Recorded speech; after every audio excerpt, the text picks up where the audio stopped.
Welcome everyone to this absolutely fascinating talk we're going to have today. We have with us Mr. Naveen Soni, Senior Vice President with Toyota Kirloskar. Naveen has had a fascinating career. Of late, he's driving operations at Toyota, which of course he'll tell us about. Hopefully, he'll tell us a bit about cars, but more importantly, he's going to tell us about the excellent work that Toyota Kirloskar does in the social space, in the impact space. So, of course, every company has to do and invest in CSR. It's mandated by the government. But great companies like Toyota, Kirloskar go beyond that, go beyond the mandate. Of course, today's are times when one needs to do much, much more. And firms like yours, Naveen San, are doing exceptionally well. They're going out and stretching themselves. So we'd love to hear the story.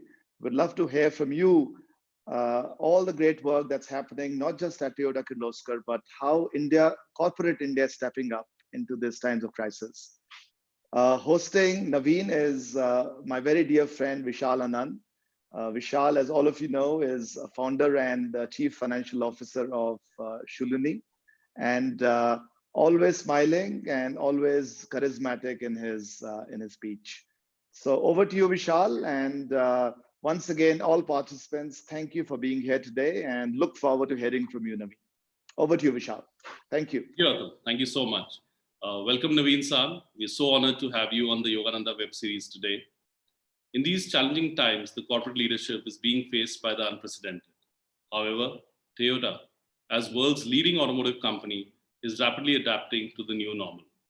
Today, corporates have to play a much wider role in the entire ecosystem. I've been following your amazing work, sir, over the last couple of years and the impact it's created on communities and beyond. We would love to hear your experiences and thoughts on leadership in times of a crisis like this. Over to you, Naveen San. Sure. Before anything, I once again apologize for my late entry into this. I hate to be late, but there were some technical issues that prohibited me from entering on time. Very sorry for that. Now, moving on to what has been asked for, I think briefly, very briefly, not to bore you with unnecessary data. I have always been a business person in the sense that that all the time that I was working for various companies, I was always into kind of leading the business environment from sales and marketing domain point of view. But I had this unique experience which I could enjoy the working for Toyota's CSR activities, and this was way back in 2013 when I came back from Singapore after my brief stint of 3 years at Singapore, and the company decided to put me into a role where instead of uh, generating money, you started to spend money, kind of a thing. And this was very unique for me because uh, the things that we were doing under CSR, yes, we've been doing CSR for a very long time. Ever since our inception as a company, we've been stressing more and more emphasis on CSR, and as a company, we've been trying to focus on CSR as a way of working and giving it back to the communities, because we always believe that that the very purpose of our existence is to kind of deliver the value back to the society through our products or services, or also our CSR, and that has been the main guiding force for our journey in CSR. But 2013, when we took over this task of managing, I took over this task of managing CSR efforts of TKM, Toyota Kirloskar Motors. We realized that there is tremendous work to be done, and there is very little that we can kind of contribute in terms of how much we can bring up the lives of the people in the communities around us. So basically, from that point of view, we have been kind of working very hard and trying to understand the society and consumer needs, community needs rather, uh, in terms of what needs to be done to kind of elevate their lives in the communities that we live or belong to. We know that India is a large country, and there's so much that can be done. And the entire government effort is complementing or supplementing, or actually leading, rather, I would say, in terms of this. And corporates have just peeped in after the law formation. But yes, some corporates like us, we've been always committed to the cause of community development and community giving back to the society, and that is where our CSR efforts go back to year 2000. The difference between how should I say CSR and that we do and what we were guided to do from 2013 was a simple fact that for us it was not a non-core area. For the others it may be looking like that it's a core area that you do and make and sell cars, but there are business decisions that you take in order to kind of make yourself visible in the community or the consumers from that point of view. But for us, making and servicing the community for the people around us was as important, number one. Number two, as the same yardsticks that we use for business KPIs that we were using for such CSR activities. And in that case, we were committed to develop these communities in a very structured KPI driven approach. And now this is where the difference starts. Typically, when we people say CSR, we mean that okay, there is a fund allocation and then you're supposed to spend this money. Now this is what I would like to primarily look at into two buckets. One is the process KPI and one is the result KPI. When you're talking about the process KPI, yes, I have say X amount of lakhs or crores of rupees to spend, and I decide to spend that in some form, shape, and size given the stretch of the money that I have. But importantly, what is important is that as far as the result KPI is concerned, that was the guiding force for us. Okay. Now let me not confuse you with jargon. Let me give you a very live example in terms of how we could prioritize these things.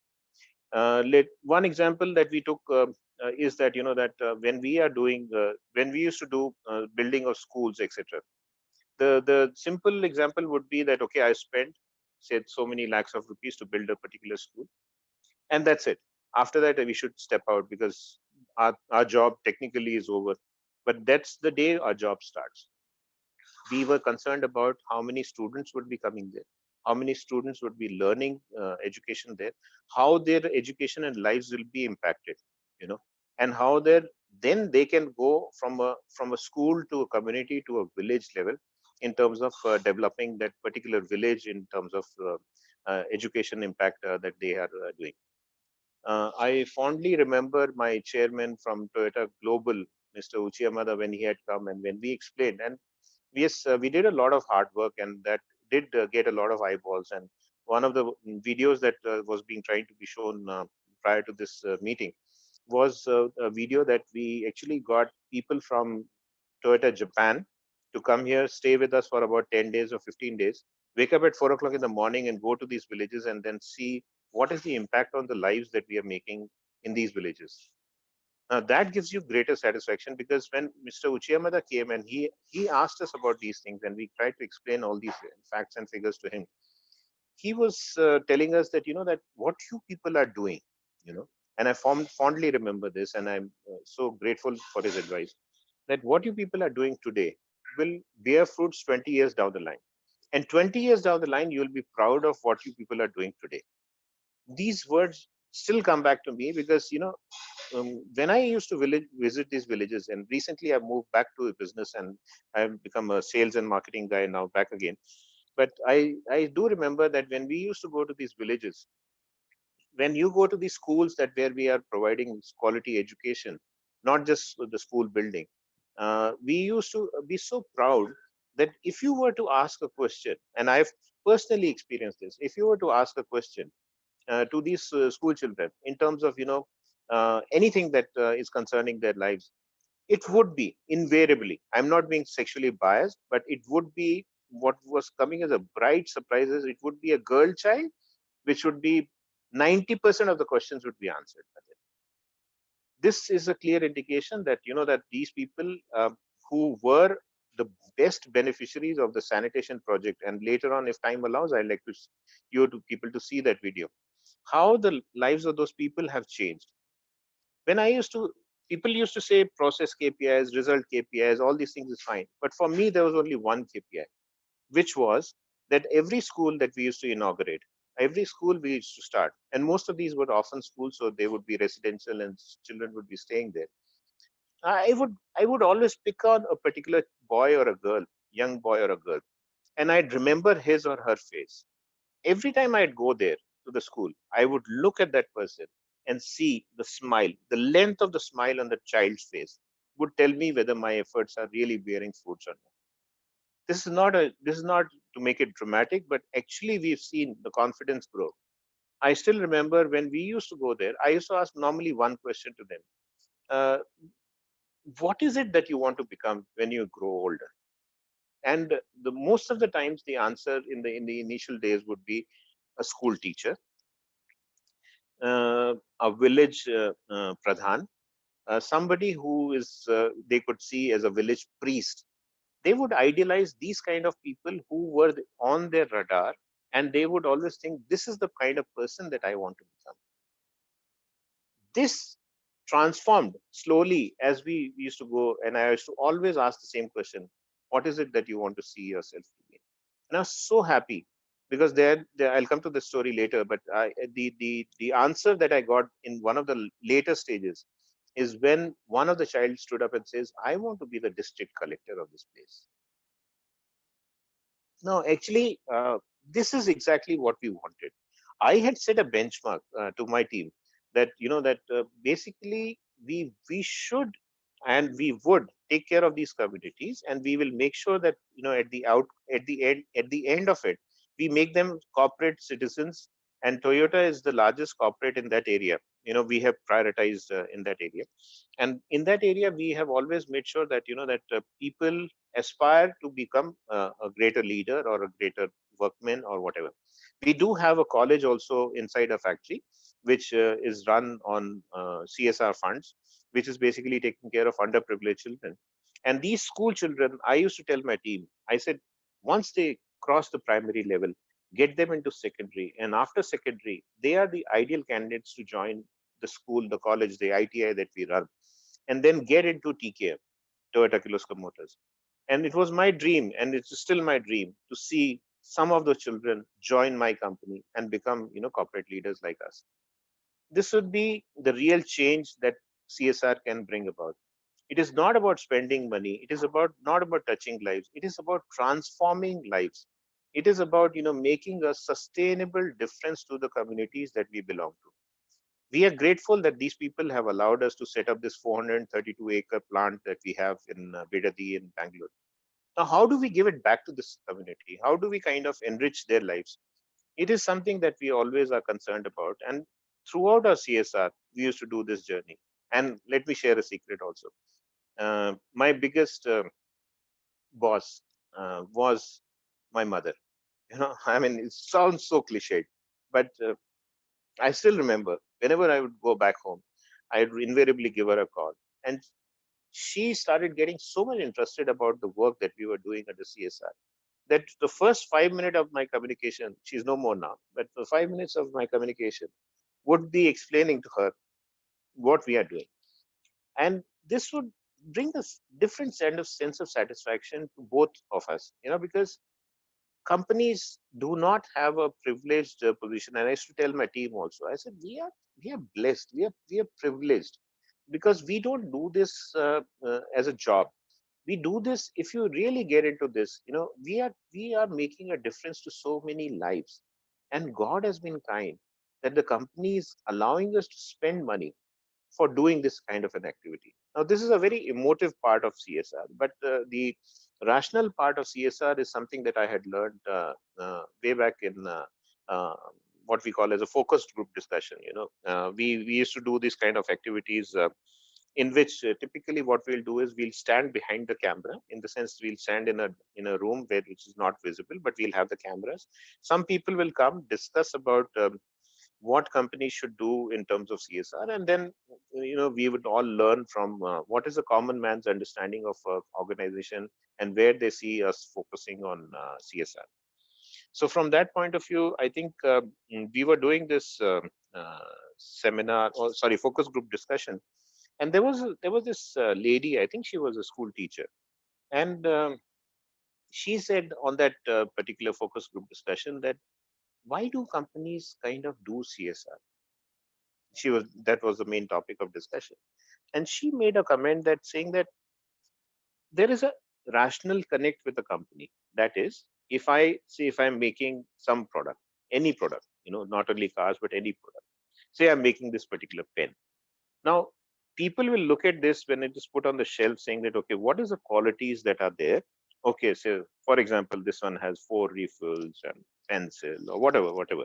And then, okay, looks like a good sturdy one. So I think I should pay, say, X rupees for this. And then I check the price. If it is lower than that, then I'm always tempted to buy this particular pen. But if it is higher than what my perceived value for this particular product is, then I'm kind of tempted to ask, why should I not be offered a discount? Because I don't perceive paying that kind of money for this particular thing.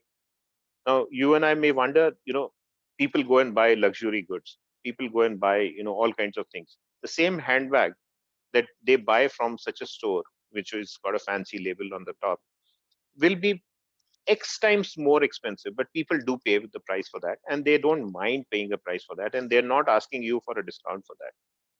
This happens because there's a rational connect between you and the customer. The customer, he values your product in a very rational form and says, okay, this is what I think I should pay to you. This lady was talking about the same rational connect. So she said that when we buy a particular product, we have a certain perceived value, and if it is lower than that, I'm very happy to buy that. If it is higher than that, I'm looking for a discount, buy that particular product at that price. But there is a emotive connect with the company. And this emotive connect is basically is where we are concerned about that this company is so-called a good company. This is taking care of its people, its community, and its neighborhood as much as you would take care of your own house.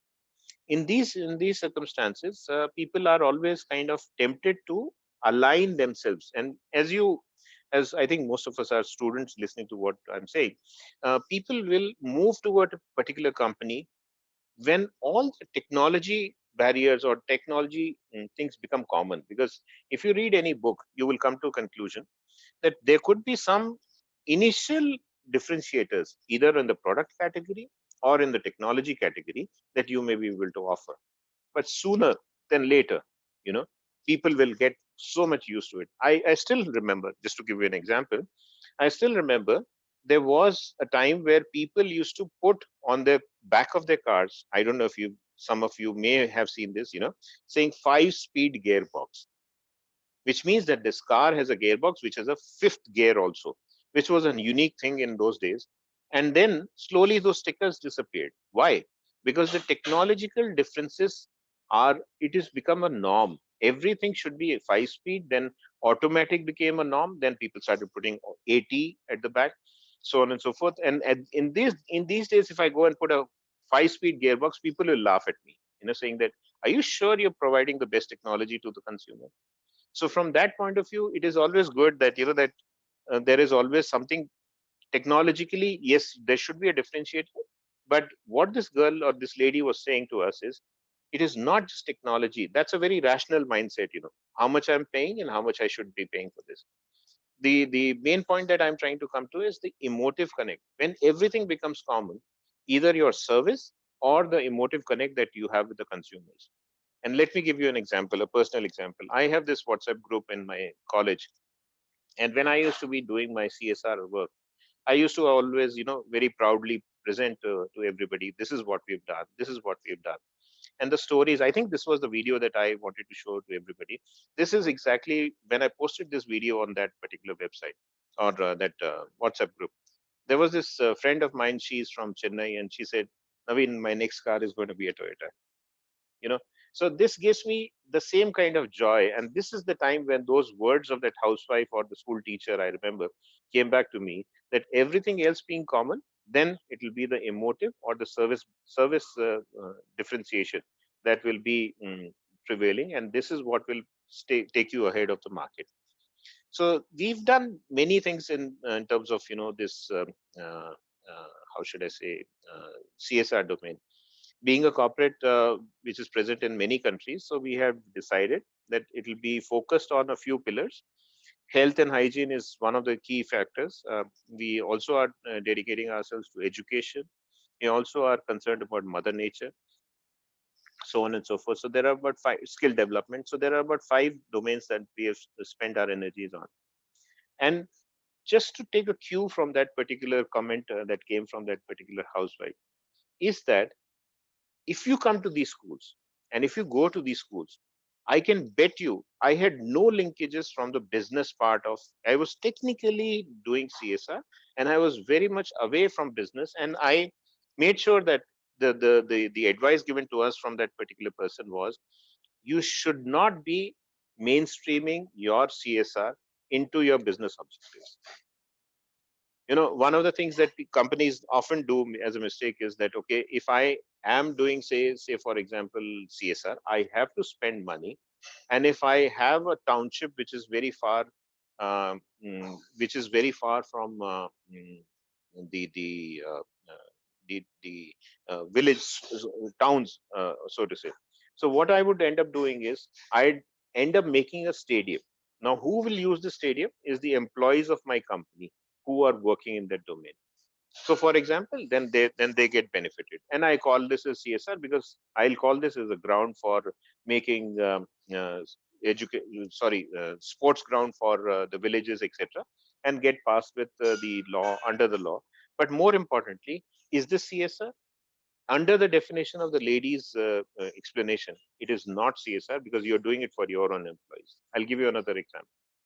If you have say if you are into truck manufacturing, okay, and you start a school for driver training for your own future candidates who will be driving these trucks, yes, you're taking care of these people and then providing them a livelihood opportunity. Again, by the strictest definition, whether it is CSR, the answer to that lady from that lady would be no, it is not. So basically, what we have to be concerned is how much away you are from the mainstream business that you do. And so therefore, making schools, setting up water purifiers for people in the community, and then checking their, how should I say, health benefits that accrued because of that. Making sure that we build up actually a park which I sometimes jokingly say as a Jurassic Park inside the factory.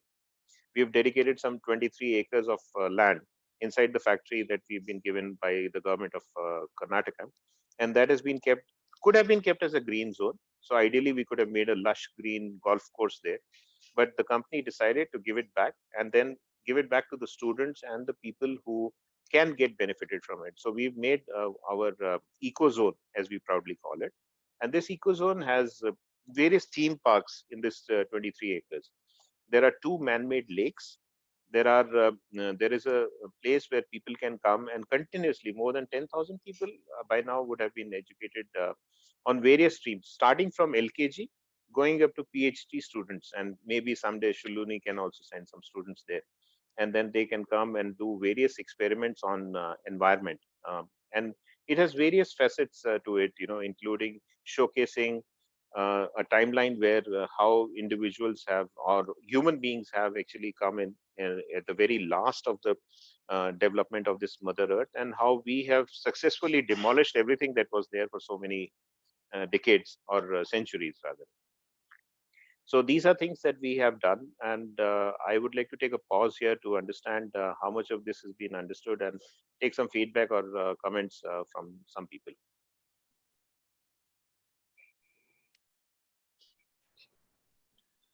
I think Naveen, you've beautifully drafted this, and we've been getting a log in the appreciation of the work you've been personally handling, and Theora's been doing over the years in this complete domain. And Yeah. there are a lot of questions that are coming through. Maybe we'll take at the end of the session. But one particular one that which I can see on my dash is that typically yes, in great times, companies CSR was priority, and everyone had its own envelope to it. But going forward, what people feel that during this crisis, a lot of institutional corporates, will the priority towards CSR or the effort towards CSR be sustained? How corporates will be able to take it beyond this, even in this crisis? Will the priority be still there? That's one of the members who's asking. Sure. I think it's a fair question to ask because yes, in good times everybody is there to support, but in bad times it's the real litmus test of whether it will be sustainable or no.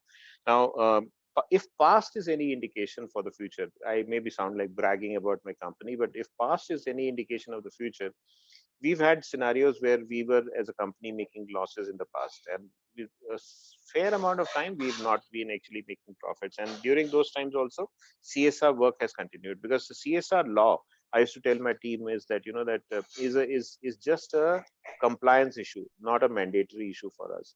Because you do your budgeting, you do your planning, you do your whatever activities that you need to do for enriching the community and the society, and at the end of it, just check whether you have crossed that threshold of 2% or no. So even in times where we were making losses, so technically we should have stayed away from spending a single rupee. But these things are project based. If you're making a societal difference, it project based, which is not years but decades, like Mr. Uchiyamada said, that what you're doing today will bear fruits 20 years down the line.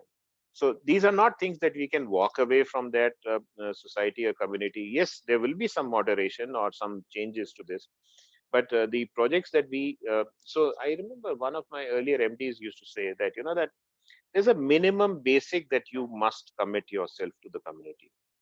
Above that is if you feel rich in terms of getting some more money from the company, and the company can afford it, that should be the variable part. But the fixed part is non-compromisable. There still remains a fact, whether you made money or no, there still remains a fact that 432 acres of land that could have been used for some other purpose has been allocated to you to set up this company. So how do you make sure that those people who could have benefited otherwise in any other form, shape, size, are benefited from the experience that they have a Toyota factory in the background? Yeah.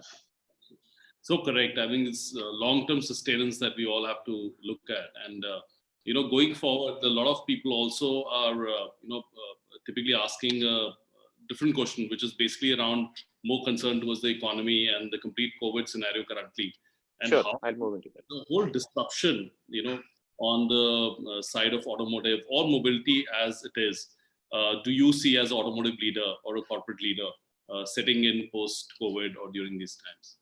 Sure. So, if you're getting into business domain, which is predominantly crowded my career, and yes, this is a very favorite part of my journey of, as an individual, as a corporate citizen, or whatever you want to call it.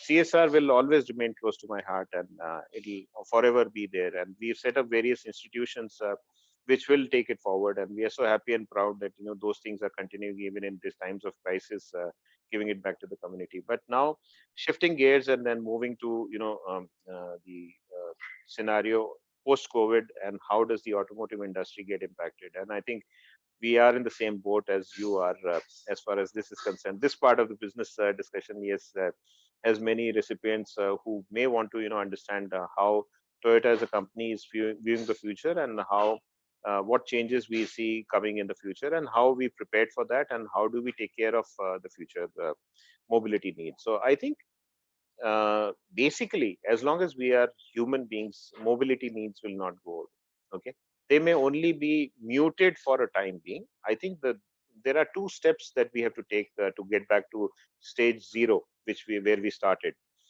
Step one will be that we have a cure for this crisis. That is, COVID has a cure, whether it's plasma or whether it is any other drug or whatever. So as a preventive, as a prescriptive method, if that is discovered, then people will be reassured that okay, yes, COVID is just another thing that can impact them, and then there is a way to get out of that scenario, and whatever comfort that they can draw from it. But the real test will come when there is a vaccine that is being aggressively pursued by various companies and things like that. When those things get discovered, I think we'll be back to normal, and then we'll like to forget, I would believe so, like to forget whatever we are going through right now. So these are two steps. But having said that, till we attain those steps, there would be, as everybody proudly says, a new normal waiting for us. Now, what is that new normal that we are thinking of, and how do we as a company think about this new normal? Now, the basic thing is that there is, what is causing this anxiety is the fear that fear of the unknown. That is, that if I walk into an area where today, I mean, I think whole of India last 35 days plus has been through a very difficult times of sitting at home, and then we are also learning this ways of communication and trying to do work from home. We were belonging to the manufacturing industry in Bangalore. The entire IT works on this work from home concept very diligently and very nicely. And I was jokingly telling my friends in IT world that we are also learning the tricks of the trade. We are also understanding how this is also one possible way to do business. But coming back to the point of a consumer, so the consumer would be kind of how should I say, demotivated to come freely to a dealership and then for any of his sales or service needs. So he would be a reluctance. A reluctance is very much visible, which will be there. At least step one, that is finding a cure, a sure definite cure for this disease, will be step one to move towards this direction. But step two would be, of course, the vaccine, which I think will eradicate everything that you and I may have as a doubt in my mind that I can go freely as I was. But till such time, yes, those would be the doubts, and therefore, what becomes important is serving the needs without having to meet that person. So that is where digital steps in. And there are, for example, in our business cycle, we know that there are 26 touch points before a customer say decides to kind of not only decides but decides to get a vehicle at home. So there are 26 touch points, and we've actually checked some 21 of these touch points can be easily duplicated by a contactless digital medium. So if you can provide a test drive online, if you can provide a quote online, if you can provide a finance proposal online, if you can provide everything that is done, can be done online, then he or she, consumer point of view, will be comforted more with this scenario. That is number one. Number two is the other points is, making of a car definitely cannot be done online. We still haven't reached that level of technology. So there has to be some people making the car, and there has to be people like you who would be delivering those cars at the dealership site. So from these two point of view, I think it is very important that we kind of make this a seamless process, make this a replacement to the ideal process that the consumer walks into the dealership and then does everything that is required and then walks out with a car. So that is digital is becoming very important. Second thing is the impacts that will be there on this one is on shared mobility will be impacted, we feel, because currently you may be freely calling or hailing a Ola or an Uber, but in the future environment you may be scared to get inside these kind of vehicles. So therefore personal mobility will take a larger space as compared to shared mobility. But in that environment also, companies can come out with subscription, leasing, and such kind of models, so that it doesn't burden the pocket of the consumer.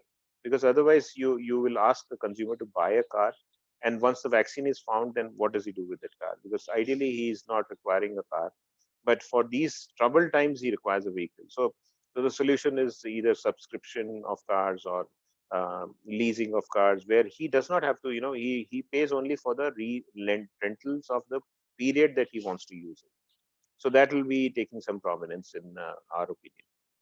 Other than that, I think people will be still interested in, and as I said at the very beginning, mobility will not disappear. Mobility needs will not disappear. People will still require to move from point A to point B, and that's how economies grow. So that will not change. The changing point will be they would like it to be digital and contactless as much as possible. These are some of my initial thoughts. Coming back to CSR, Naveen, Yes, please. uh, lots of crises all around us. Yes, please. Uh, how is corporate India responding to it? What are you doing very specifically from Sure, Toyota Kirloskar? And at a broader level, you're also part of the automotive industry. sure, sure, What is the automotive industry doing? And at a broader level, what is the industry doing? sure. There were a lot of, when our factories were shut and workers were sitting idle at home, there was a lot of requests that were floating around, and some of our uh, some of the organizations did venture into that direction. I'm talking about, making ventilators and things like that. That became a kind of a new norm that was being requested from the auto world. And some of my other automotive companies did venture into that direction. But first, I'll describe, in terms of, what we have done as an organization, and then I'll move to the industry also.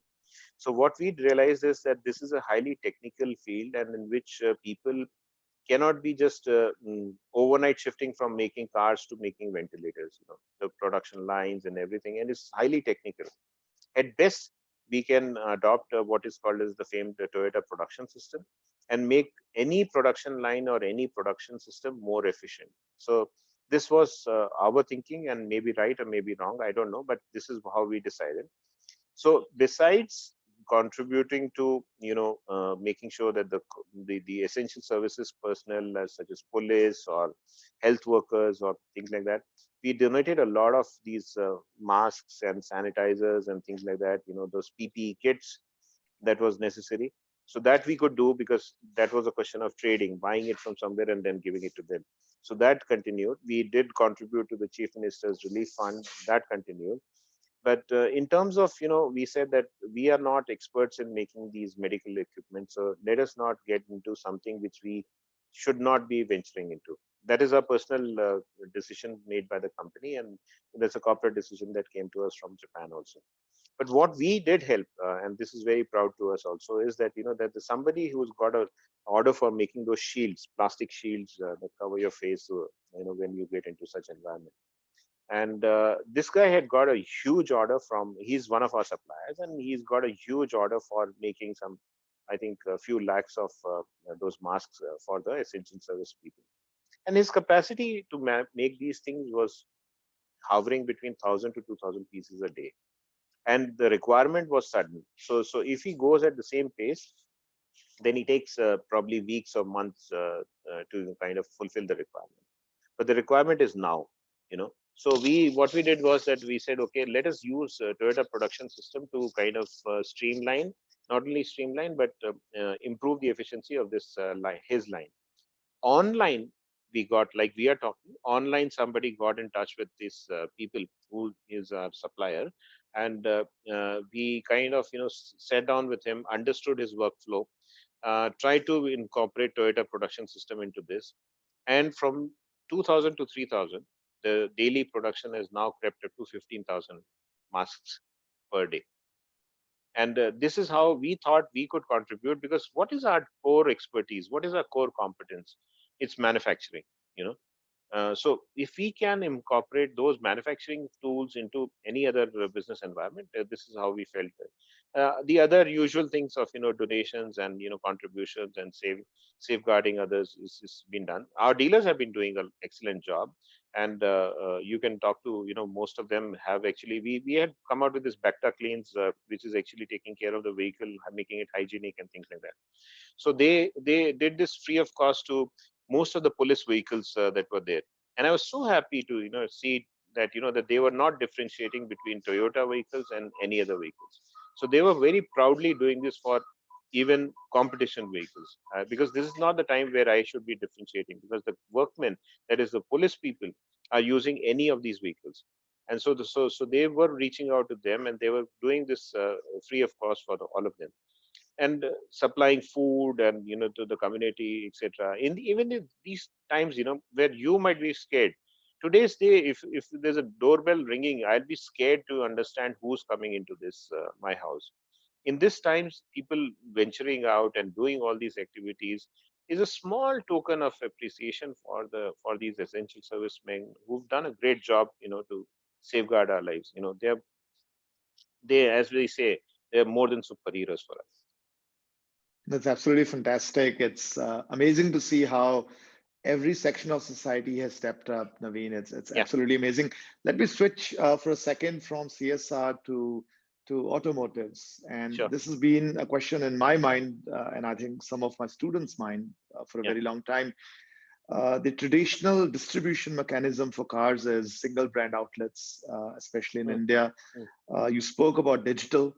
So, do you mm. think post COVID we'll see, first of all, a move into digital distribution of cars and other uh, personal vehicles, and you see multi-brand coming in a way which we haven't seen in the past. Sure, I would have expected this question from Vishal, but it's okay. He tutored me to ask it. And looks like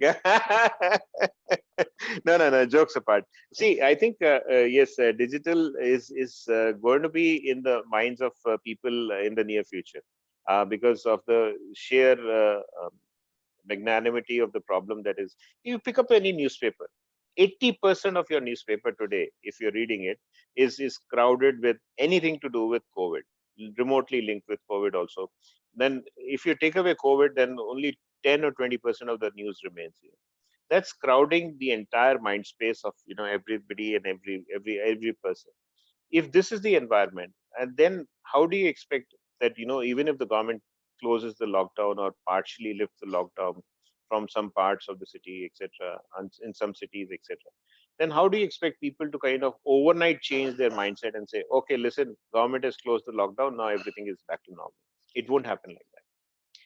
So the new normal, which people often proudly take pride in describing that vividly, which I really don't know, because I also was wondering what will be the new normal and how severe it will be, whether this lockdown is better or whether the post lockdown will be better. At least this is shielding us from the harsh realities that wait us once the lockdown opens up. Given that the main point that I would like to drive home is that that yes, contactless digital program will give more comfort to a customer or a person who's willing to kind of look at uh, the environment in the future. We have many various models that are existing. Tesla has shown one way to sell and market cars in the US. But yes, it'll be necessary that, as I said, our 26 out of the 26 touch points that we have with the customer, from the idea generation to selling a car or servicing a car is concerned, 21 can be digitized. 6 or 5 cannot be still digitized, because you cannot make a car without a human being intervention. You cannot deliver a car without a human intervention. You cannot service a car without human intervention. So there will be some, but there also you can minimize the using social distancing as a norm. And we've recently come out with 2 manuals. One is for how we will make cars using this social distancing norms, and one is how we will encourage our dealers to guidelines to to our dealer partners, and which has been shared, how they could make sure that the customer does not feel that he's being intruded in this new normal environment I'm talking about, how that can be taken forward. Vishal. Yeah, sure. That's lovely, Naveen. So, Naveen, a couple of questions on my desk. I'll pick. Yeah, go ahead. So, this Prateep asking that, typically CSR is more money is spent on the booklets that we print to show what CSR work we do, compared to, for most of the corporates, to what actually you do. And, how much do you think in Indian corporate scenario is the real intent of delivering a true CSR program like you are doing? So, there's amazing amount of work, all compliments for your work. So, in your community, how do you think CSR has been? Sorry, I first should have addressed the what is that, multi-franchisee model. Yeah, I think that is find its own feet, and irrespective of the environment today, people will find their own new normal situations to that. Sorry to miss out that part. Now, coming to this question that somebody's asked about, so in the CSR work that we also used to do, we were told many a times by various consultants and various people that at the end of it, if you can make effect to so many beneficiaries, that will be limited. How many people get impacted because of the work that you do? Because budgets are limited, geographies are limited, focus is limited. But like I said, I used to also proudly, talk about my work to whichever friend circles that I had. Of course, we'd not come out with advertisements saying this is what Toyota does, but at the same time, we are also happy to share whatever we are doing, and it gives you a sense of joy, satisfaction. Everything that you would look in a job, would be derived from such kind of an activity. So it's an important part. But it's not the you can't be amplifying everything that if it's 2%, amplification cannot be 98%. That is something that I think we have consciously stayed away from. Yes, if there's an opportunity where people ask us questions, or where there is an opportunity where we can describe what we are doing, we are more than happy to share. And that is where, just to give you a benchmark, from nowhere being visible in the CSR domain, when we are talking about surveys and report cards, etc., we were so happy that last year we were ranked as number 10. Moved from 350 to 70 to 50 to now 49 to now number 10. So if you compare me with the budgets that I spent, and if I look at the people above me and below me in terms of the spends, I am nowhere in comparison. But what happens to me is that for every rupee that I spend, I think I stretch that rupee to a more, how should I say, it reaches more people. And that is the way we have kind of considered doing our CSR activities. And amplification is important, but it's not the core for our CSR. There's another young student of ours, Nishant. He wants to know that, as young warriors during this time, we are in a war.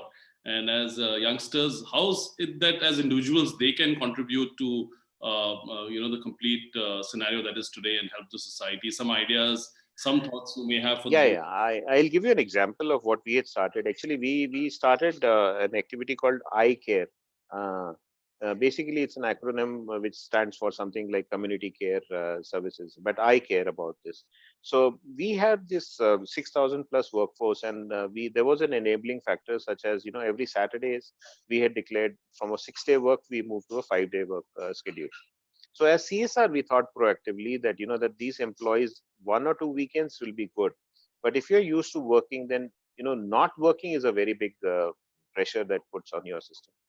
So we then came out with this program where we would kind of nominate certain projects in which people would be engaged and requested to be engaged. I'll come to that question specifically. I have some views on that also. But how we kind of engaged our employees is that it was purely voluntary. We announced this program called iCare, and then we'll go on a Saturday, paint this school which is lying depleted for 130-year-old school in the center of the city. But if you go and see, you'd be scared to even sneeze in that building, that you might harm the building somewhere in some place.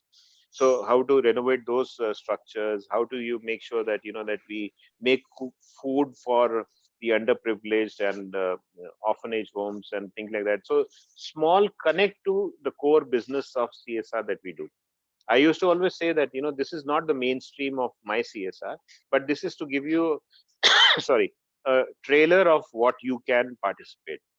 So this was a very good program, and this is evolving to an extent that people are now, during these times of crisis, that iCare group has been coming out with videos. They're trying to make education, they're trying to reach out to people to or deliver food, etc., etc. So these kind of activities they have been doing on their own. They've been doing on their own, and so therefore it is important. But to answer your colleague, your person's question, I think it's very, very important that emotions don't override anything. Safety comes first. I would like to guide him with the following fact that safety comes first. This is an invisible enemy that is faced with us. So do not let your emotions take over, and do not let a situation be that that you go empty-handed into this environment and then face the consequences of the undesired consequences of what can be dangerous for you.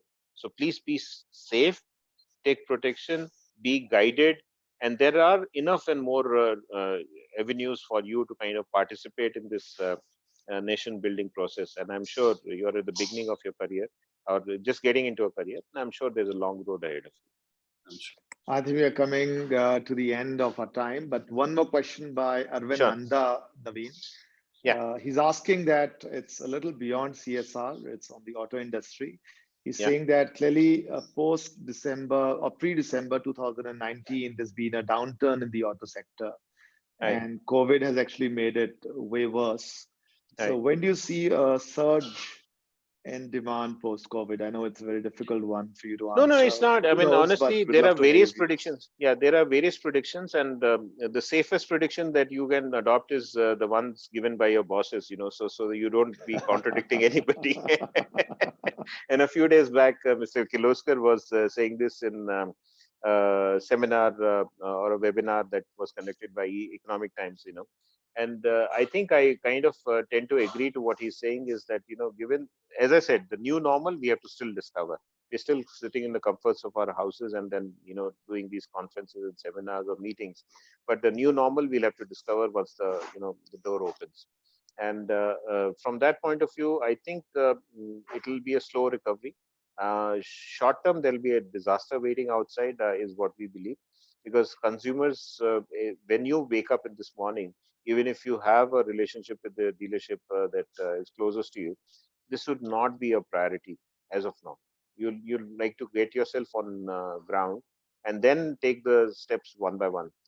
But having said that, I think it takes a long time, and what we are trying to assess is maybe early part of or second quarter of next year is the recovery time that can start coming in. So I'm curious to sort of hear your views on the recovery of the economy in general, globally, let's say, Okay. or India. So do you expect a V or a U? I mean, what's your I don't want stance? to second guess this, because actually speaking, V, U, W, everything has been put in place. But I think what we have to understand is till these two things that get discovered. One is the cure of this disease, if you were to unfortunately get this, and second is the prevention of this disease by a vaccine. So till such time, I think it may be hovering up and down, and then you could find red zones appear from nowhere, and we could. So I think business will keep on. We have to be agile, alert, flexible, and be prepared for the worst and work for the best. Kind of a thinking way we have to develop. In this I regard, think I think that's these so are well things. said, Naveen. Yeah, Yeah. yeah. So in these times, we have been working very hard in terms of every day sitting at home and trying to work out how to kind of sort out the issues that we or our dealers can do. And one advice that we have received from even Japan is that do activity with speed and adjust with flexibility. I think that could be a better advice, especially to students and faculty, that we Yes, live in a world of uncertainty, and agility and flexibility will be so much needed. very important. Uh, Very important. Many students might have to rethink what they want to do, whether they want to even explore being an entrepreneur. Great Yeah, time for that, possibly. sure. There are So, opportunities. There are opportunities for absolutely. them also. This environment. So depends, how So, we view this. a fascinating talk, Naveen. I loved every moment of it. Vishal, Thank over you. to you for your last words and to close. Thank you, Naveen. It was such a lovely session, and especially your part of, your mom was your real boss. And, Oh, what definitely. I've seen it in my eyes, whether it's on training, whether it's on the sanitation part, it's actually hard. We did play some part of the video in the initial session. Maybe I'll request Kamal to play post Sure, session. sure, sure. I think, yeah. If you have 5 minutes, we can, and that really captures the essence of what impact we can create and Yeah, what we can create over the generations. So really, sure. really grateful to you for joining us. Thank you. I will exit this and you can No worries, continue. no worries. Thank you so Thank you. much for joining us Thank today. you. Thank you so much. So Thank we you. can send it to our panelists, Vishal. I think all the participants will send the video. Till then, thank you very much. Thank you, Thank you. Naveen. Thank you, Thank Vishal. you. Wish you all a great day and see you tomorrow once again, Thank 11:30. you. For everyone present over here, let me also say that we have a special with Shafqat Amanat Ali Khan joining us at 9 Thank you. p.m. today. So please join us at 9 p.m. It's going to be a different discussion. He's going to Thank you. talk about his inspirational story, and he's going to take us through some tunes that he's made over the years. So once again, Naveen, thank you. Thank you, Vishal, and thank you, every participant. Thank you. And have a great day. Bye-bye.